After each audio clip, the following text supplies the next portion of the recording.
Ma'am, what is your name? My name's Marty. Marty. Where were you born? Augusta, Georgia. Augusta, Georgia. hmm What brings you to beautiful Bradenton? I've been here since off and on since I was 5.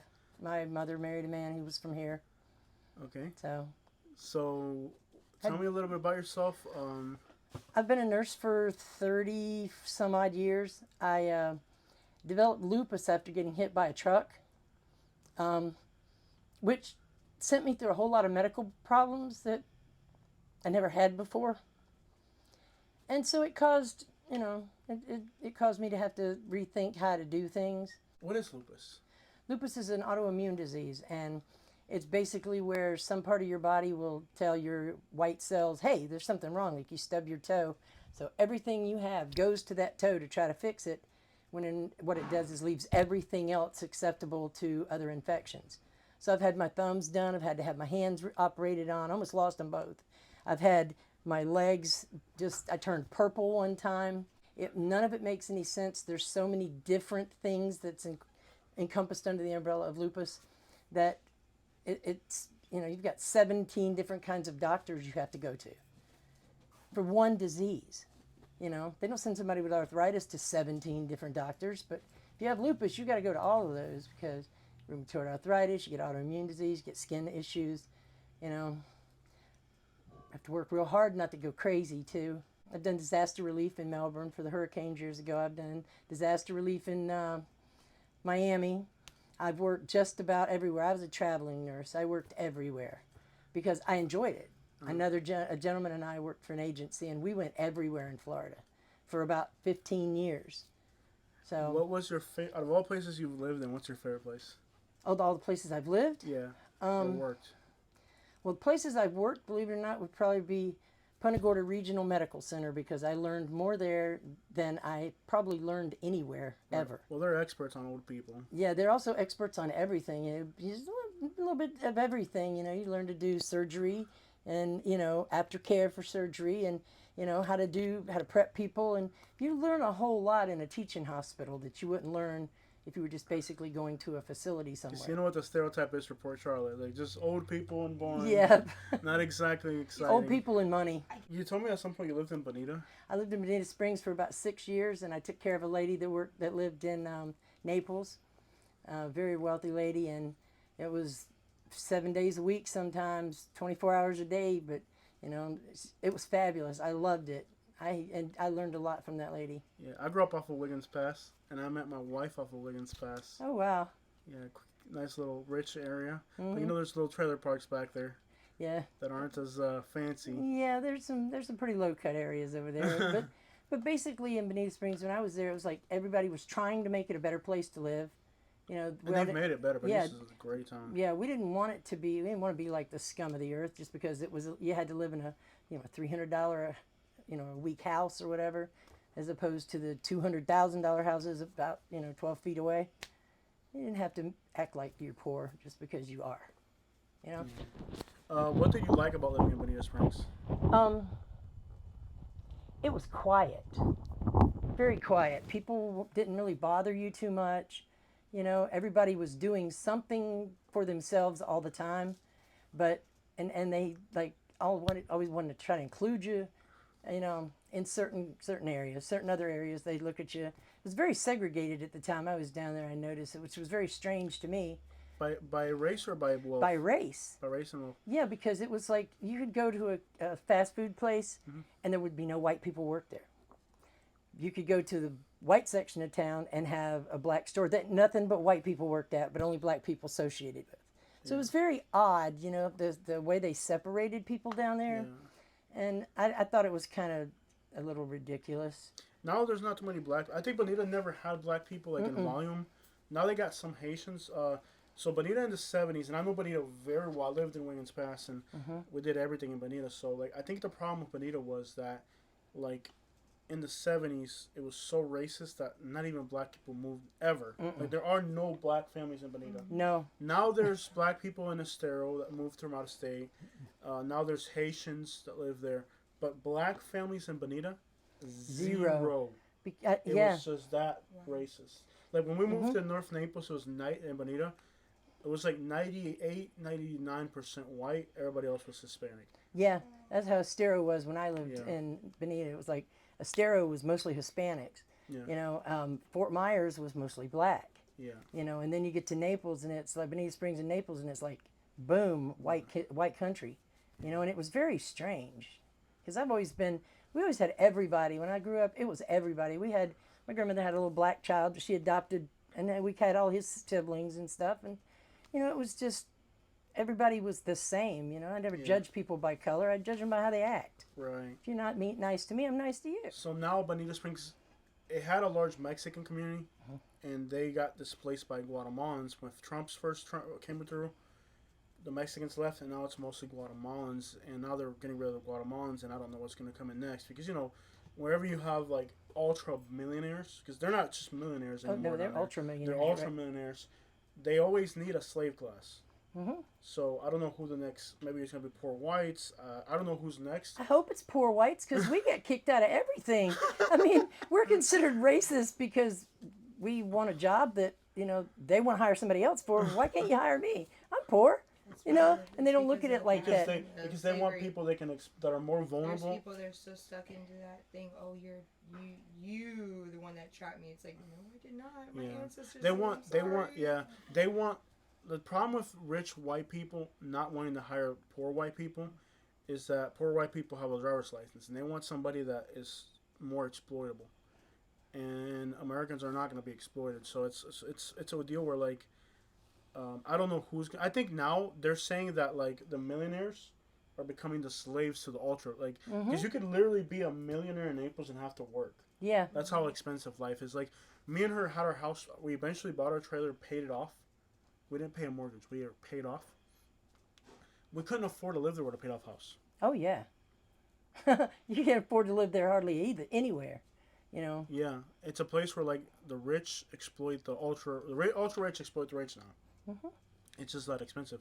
I think a house in Bonita Springs on a street where the water will come up to your chest when after a hurricane. $800,000. Yeah, $600,000. It's ridiculous. Like, we're from there, but we can't live there. It's not possible. Yeah. Oh no, not at all. I lived down there, like I said, for about 6 years, and I enjoyed it because it was very, almost like very community feeling in Bonita Springs. It was, but you're absolutely right. It's very, very segregated. Yeah. For sure. The downtown of the city got fixed. They spent a lot of money, but the downtown of the city was actually like the Hispanic area. Mm-hmm. Right. So they actually renovated the Hispanic area. So now what they're doing is, like, they'll fix the poor part of town, and the poor people, like, yeah, they're fixing our poor side of town, right? Mm-hmm. Well, it's not because they're going to care about you. It's because they're going to force you out. Yeah, they're going to get rid of you. Like, they did it on MLK in Sarasota, where they made MLK in Sarasota look nice, and I'm sure the people there thought, well, they're going to renovate our community. Like, no, we're going to buy out your community.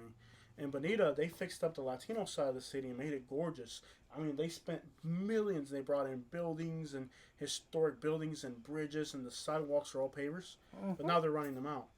So, like, I feel like Onico in the future at some point, or something like, or Samoset could be a place where, like, they'll act like they're gonna make it better, but it's just because they're gonna buy everybody out. Yeah, I grew up in Samoset.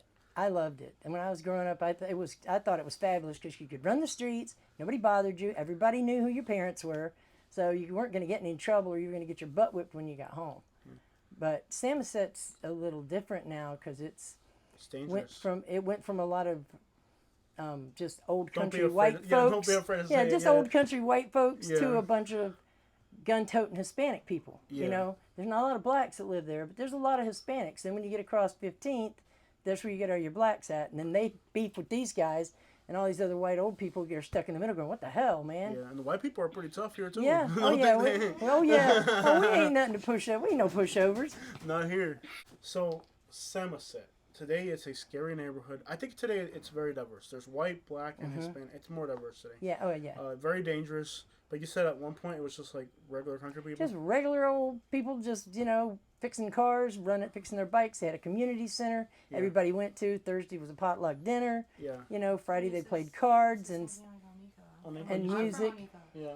Onico used to be like country white people too. Mm-hmm. Yeah. And now it's so dangerous for anybody to run streets. And it was crazy. Like, it doesn't even matter what race you are. It's dangerous. It depends on who you know in that place. People get beat up over the stupidest things now. Yeah, it's dangerous. It used to be where they used to just talk about it. Now it's okay. I'm gonna shoot I got you. threatened. I was doing a video where a guy, I don't know if you heard, like he broke in, not far from here, on 63rd. The guy broke into a store, stole product, herb, and then the SWAT team came out because he shot at the cops when they went to serve the warrant. Oh yeah, that was just a couple days ago. Yeah, that one no longer, right? So I went in there to do a video on the outside of the house, and then one of the neighbors threatened me. Spanish dude threatened me. I'm like, he didn't even speak English. And I'm like, dude, I'm a U.S. citizen. You're illegal. Like, how the crap are you going to threaten me? I'm an American. Like, you're illegal and you're threatening me. And I'm Spanish too, but I told him I'm an American because I'm like, I'm a citizen, right? So I'm like, dude, you're not a citizen. It's dangerous out here. Yeah, and I understand. You know, I'm not going to say I'm not a Trump supporter because Yeah. I think the one thing about Trump is he's tired of the political that is running around through, you know, oh, we can't do this, and this person's got to have 7 different people to do their job. And, you know, he ain't paying you to do all that. Give one person, get your damn job, and get you a secretary. But at the end of the day, like, both Biden and Trump have houses on the beach. Uh-huh. And we live in places sometimes where if we walk outside, it's scary. Mm-hmm. So, like, politicians live this life up there in the sky, and we don't. Like, so I feel like at the end of the day, all politicians are rich, and they live on the side of town where I feel like, because I grew up in Naples, like I said, and like, to a rich white person, a poor white person seems scarier than a Hispanic or a black. Mm-hmm. It's weird. Like, rich people don't care. They don't They care wanna- what you look like. Yeah. Life growing up in Bradenton back in the day. It wasn't so bad. There was a lot of, you know, you rode horses. There was a lot of not so many buildings. You know, you could ride a motorcycle at 15. I could ride my motorcycle up and down the, you know, and through orange groves and things, and it was fun going fishing and, you know, to the youth center to swim, and, you know, it was a pretty decent place to live. You know, like everywhere else, there's challenges, but, you know, I lived in a place where my stepdad's grandmother had, you know, 19 kids, and they all had kids, and they were always there, so there was always people around. What's Bradenton's nickname? It depends on who you ask. Yeah. Bradenton, Kentucky. Yeah, Braden-Tucky is in that Braden-Tucky. one. They say, you know, Bradenton's nothing more than another little, well, I can't say that. It's not Little Mexico, but some parts of Bradenton they call Little Mexico. And, Yeah. you know, it's It's weird because there's not even Mexicans here. They're Hondurans. yeah, exactly. Yeah, but people just generalize that they're all Puerto Mexican. Rican. Yeah, Yeah, anybody they're- that speaks Spanish has to be a Mexican. And Yeah. it's like, no, what? that's No, stereotyping. it's mostly Hondurans here. No. Yeah, and they don't give a shit about life. Dude, they They live in don't they care. grew up in the mountains. Yeah, and they don't They don't have, even speak Spanish. no. People like forget about speaking English. A lot of them don't even speak Spanish. And in their country, like I go on Google Maps, they don't have paved roads. Honduras and Nicaragua are the 2 biggest groups here. Mm-hmm. They don't understand civilization. Mm-mm. They grew up. Okay, them people living in Nicaragua or Honduras and some places would have been like living in Florida 200 years ago. Right. No paved roads, nothing. They're from the mountains, and I think for them, saving life sometimes is just too much. Like they don't understand it. I can remember when New 301 wasn't even there. Yeah. I can remember when 9th Street didn't go all the way through. You know, then I remember when they built 9th Street. I remember a lot of living in this area, Yeah.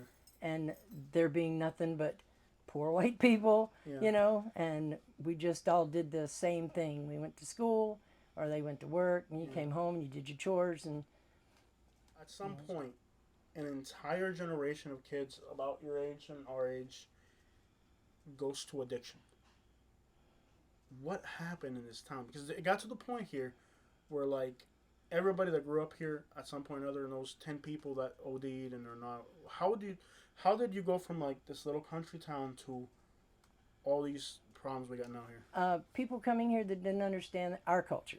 Yeah. You know, you send someone from a culture that has no respect for life, and all they're used to is drugs and things, and then they come here. You get a friend you're trying to help this friend, and then their whole family moves over, and then 12 other people they know come over, and then before you know it, there's 75 people in the small group of your friends, and they're all from they do things different than we do. So But see, look, but the problem with addiction didn't really affect the Hispanic community here. It's mostly the white community.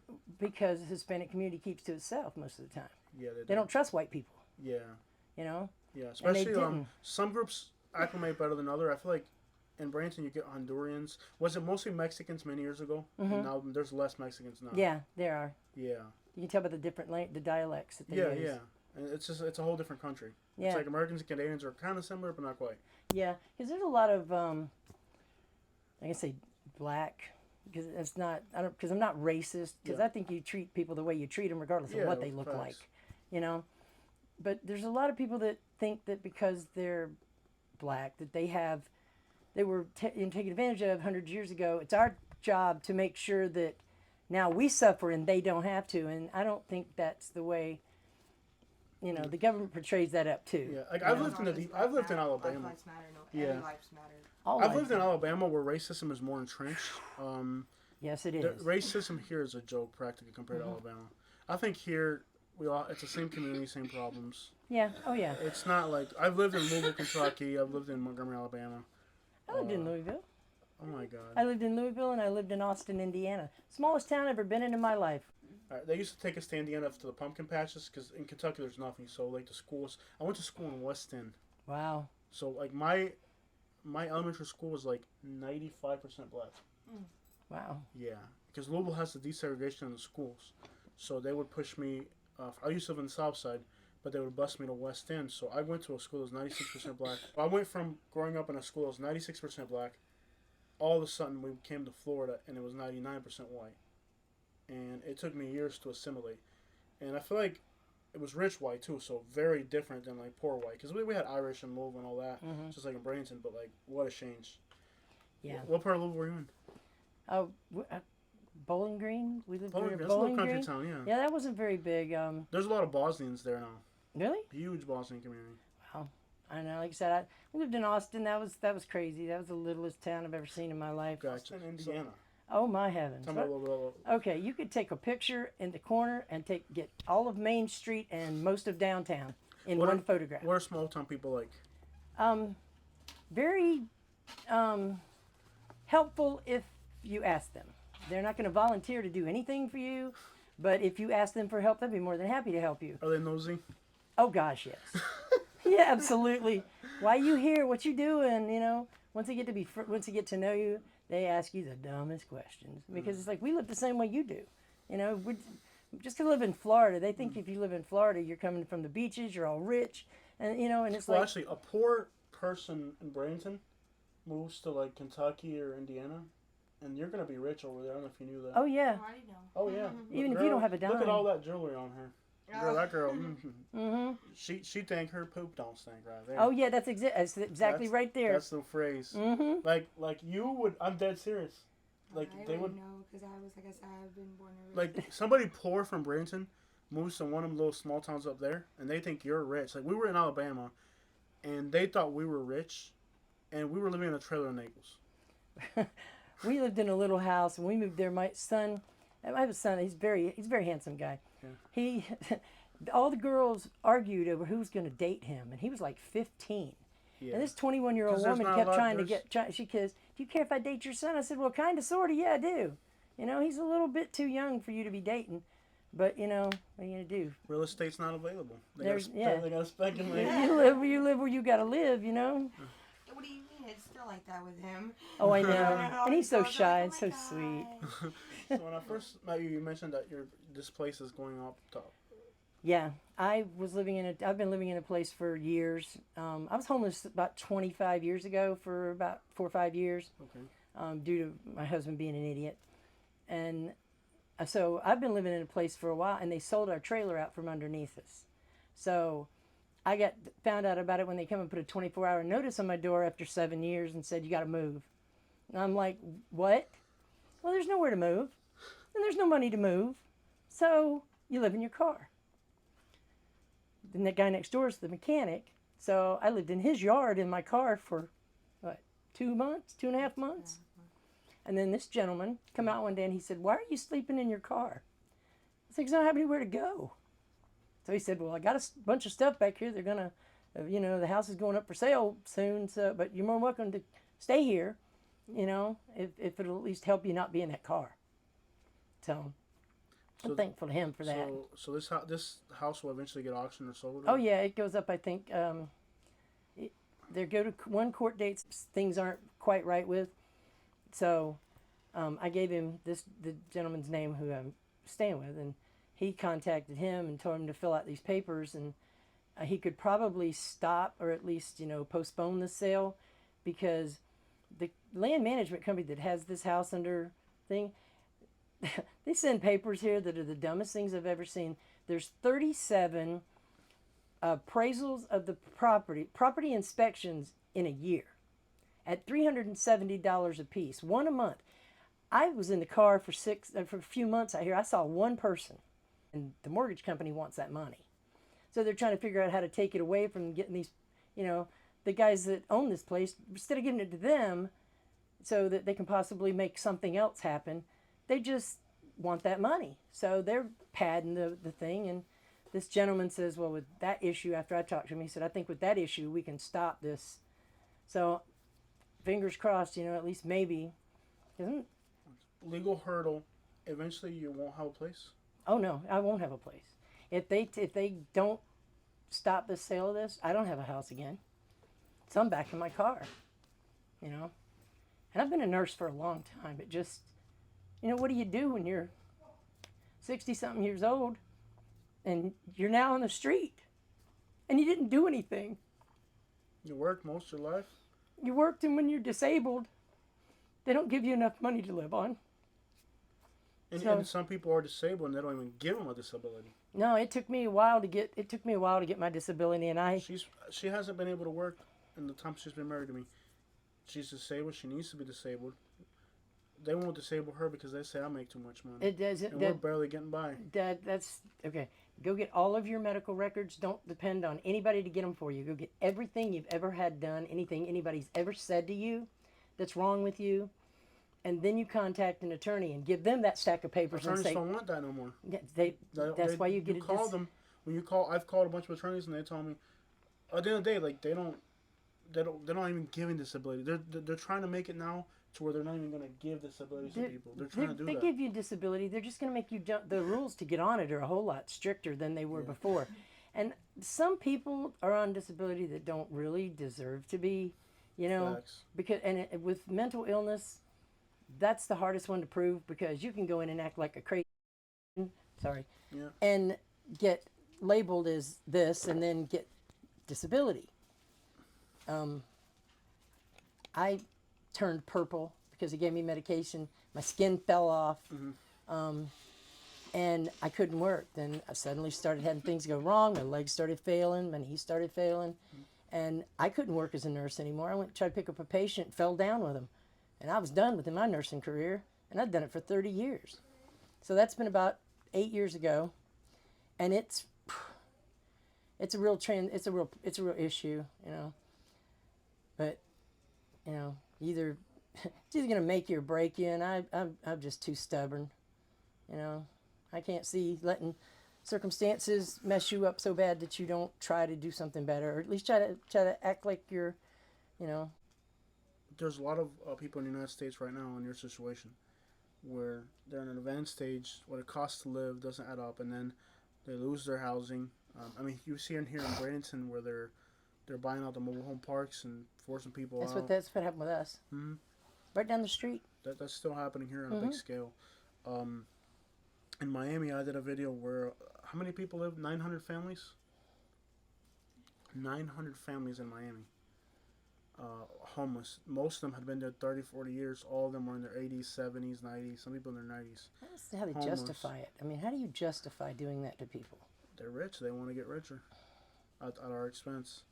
I'd love to be rich for about just a few minutes and have the ability to do what I think should be done for the homeless population, because I could, as long as you got a place where you can eat and get a shower and do your laundry, and especially as a woman, having a safe place to sleep. You imagine a 60-something year old woman sleeping on the side of the road. In Bradenton, right? In Bradenton. You know what happens to it, Well, the cops are going to bother you.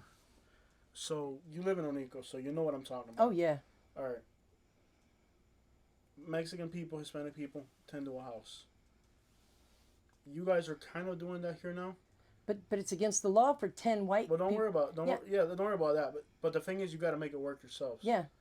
So, what you got to do is you got to have 3, 4, 5 people in a house, and that's the only way you can make it. And I don't understand why it's so hard for American people to do that. Because of the people that own the houses.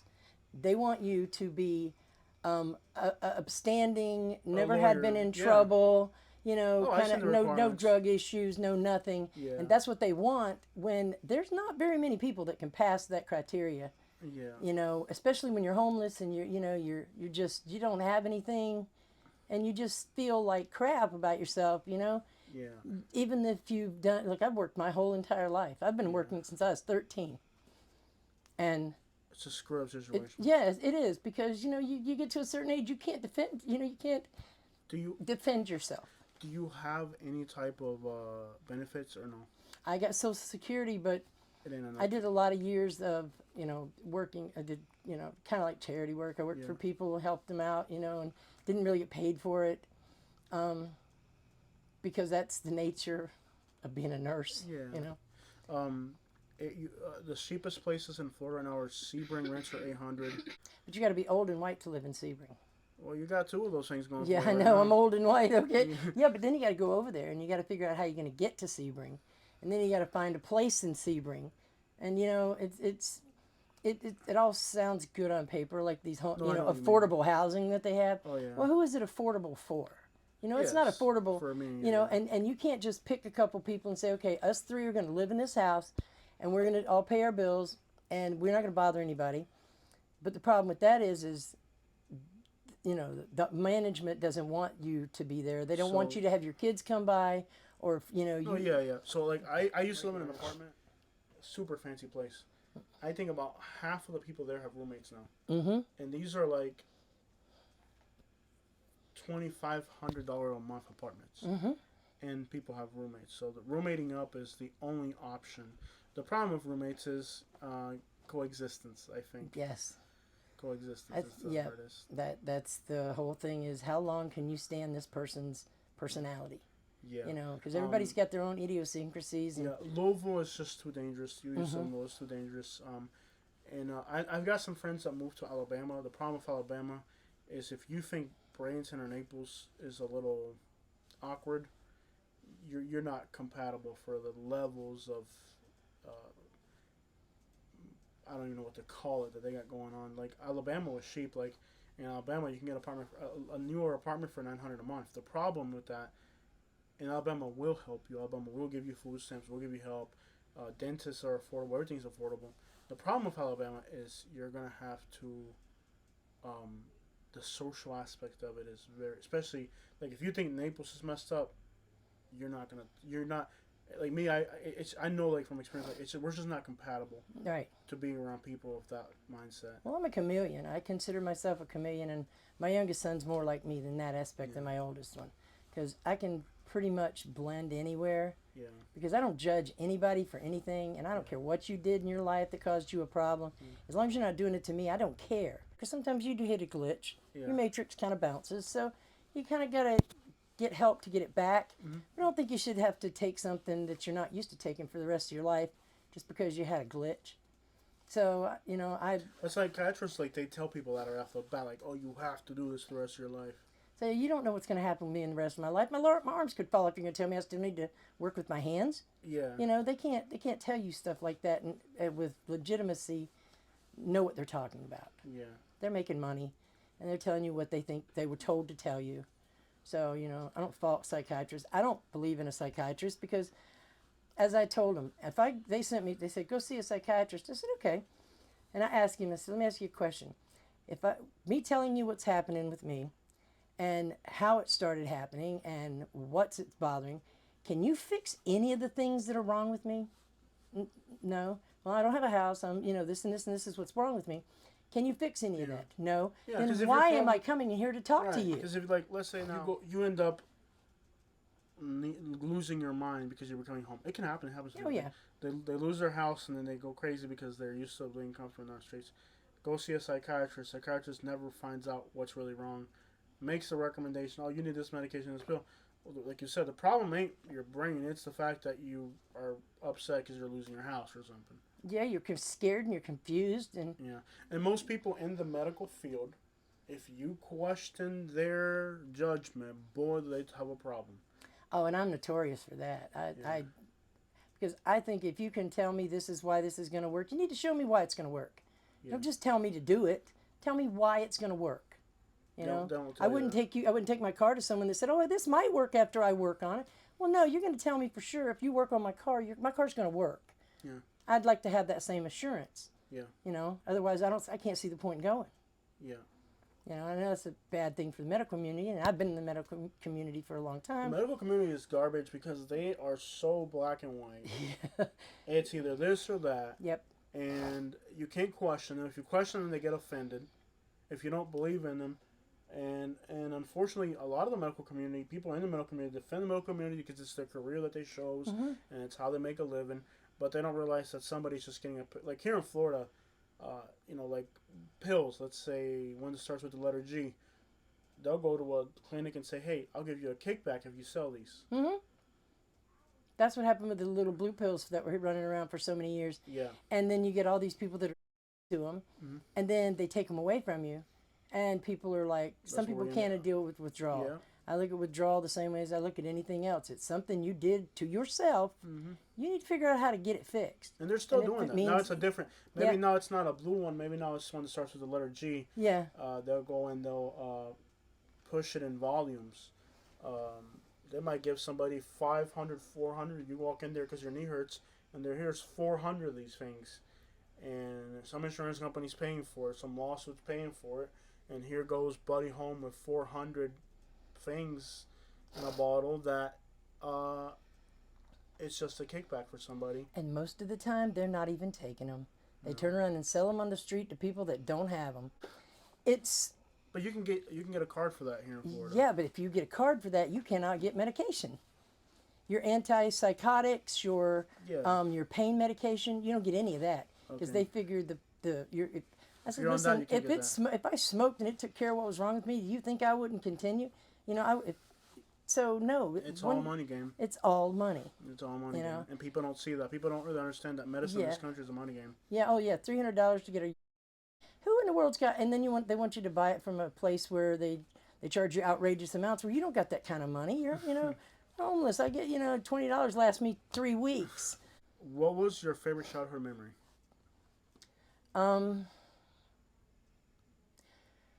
My favorite childhood memory? Yeah, one of your favorite childhood memories.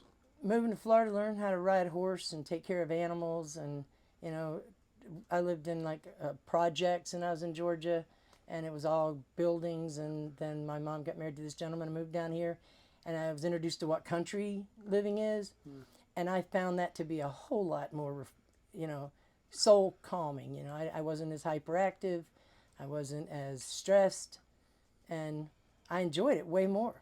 And it's not about being a country bumpkin or anything. It's just a matter of simple. Yeah. You don't have to worry about all the personalities and things. It's just simple. Yeah. Of course, every piece of cattle and orange fields is a new gated community in Bradenton at this point. Oh, I know, There's yeah. nothing left of that. And the other question that I ask a lot of people is, when you were homeless on the streets, what's the kindest thing somebody ever did for you? Stop someone from stealing my car, or stop someone from stealing all my stuff. People actually helped you. Yeah. There's a lot of help. The people that are stuck in certain situations. Yeah. Some people are there because they're just lazy and sorry. Some people are there because there's nothing else they had to do. There's no way to do If you're in anything. advanced age, the cost of living today, it's impossible. Yeah. So to wrap up today's video, what would you say to somebody today that's in your situation, middle-aged, or approaching more than middle-aged? Yeah. Getting up there in age, single woman, worked all your life, doesn't have a 401k with $1 million in it, about the possibility of ending up on the streets one day. Try to surround yourself with people that are kind and who have the same interest as you do. Staying safe, not trying to hurt anybody. We're not trying to take advantage of anybody. We just want to watch out for each other because none of us have anything. So you surround yourself with people that are like-minded like that. And it may take you 2 or 3 times to go through people before you get to that point. But I think that's the only way to save yourself when you're out on the street like that. And don't listen to... everybody's not an addict or a hooker, or, and you don't have to do things that you don't want to do other than sleep on the ground, you know. Gotcha. Well, it's been a pleasure to meet you. Thank you. And hopefully, again, we can meet in the future. Hopefully things will be better by the future, you know. Yeah. I mean, really appreciate your time. Thank you. Thank you so much.